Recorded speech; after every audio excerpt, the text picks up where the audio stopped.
Party అని కాదు, ఇక్కడ నిజంగా నిజాయితీ న్యాయం అసలు ఏమైనా ఉందా?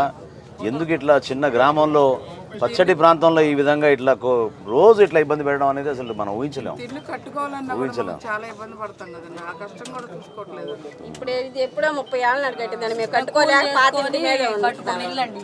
ఇదేమి ఇల్లు అన్నా సరే ఎక్కడ చేసినా సరే మేము ఇంట్లోనే ఉండామండి. పడేసుకుంటే మేము ఎట్లా కట్టుకుంటామండి? కూలి చేసుకునే వాళ్ళం.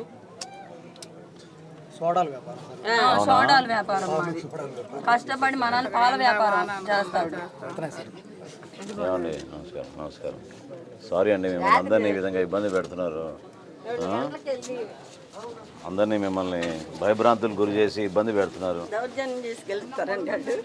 ఏం ఏంటమ్మా మరీ అన్యాయమ్మా, చూడలేదు అసలు ఇప్పుడు కూడా ఇట్లా. ఎందుకు అదేం ఆనందం వాళ్ళకి అట్లా ప్రతిసారి మరీ ఇబ్బంది పెట్టి ఎవరు లేని టయాన్ని వచ్చాం పడేస్తాం అది చేస్తున్నారు. ఎన్నిసార్లు పొద్దున్నే వచ్చారు, విన్నా 6ంటికి దిగేశారు. ప్రతిసారి రావడం ఇదేదో అక్కడిది కాదు, ఇంకో 10 అడుగుల లోపలికి, ఇంకో 10 అడుగుల లోపలికి. ఏమొస్తుంది దానివల్ల? అసలు ఇంతకన్నా వెడల్పు రోడ్డు ఏముంటుంది అసలు? అసలు బస్సులే, ఆటో కూడా లేదండి ఊరికి. ఇప్పుడు ఉన్నది ఇప్పుడు కొల్లకొండ నుంచి వచ్చాను, 10 అడుగులు కూడా లేదు రోడ్డు. ఎట్లా వస్తుంది బస్సు అసలు? 4 ఏళ్ల మీదే ఉందండి చూపు అంటాను. 8 ఏళ్ల మీదే ఉంది.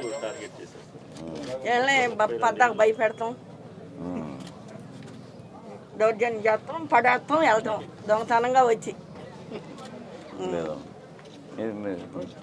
పవన్ కళ్యాణ్ గారు మమ్మల్ని అందరినీ పంపించారు మీకు ఆ ధైర్యం నింపడానికి. సరేనా, ధైర్యంగా ఉండండి అమ్మా, తప్పకుండా పోరాడదాం. వాళ్ళు ఇంకోసారి రాకుండా తప్పకుండా మేము అందరం కూడా గట్టిగా మాట్లాడతాం.